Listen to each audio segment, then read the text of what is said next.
आँखा फैलु भाग्यो शनिबारको छुट्टीको दिन पारी मायाले डाक्यो शनिबारको छुट्टीको दिन पारी मायाले डाक्यो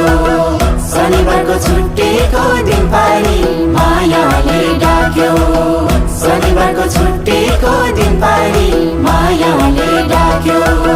शनिबारको छुट्टीको दिन पारी मायाले डाक्यो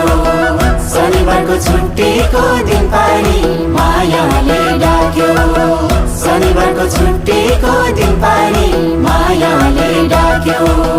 शनिबारको छुट्टीको दिन पारी मायाले डाक्यो।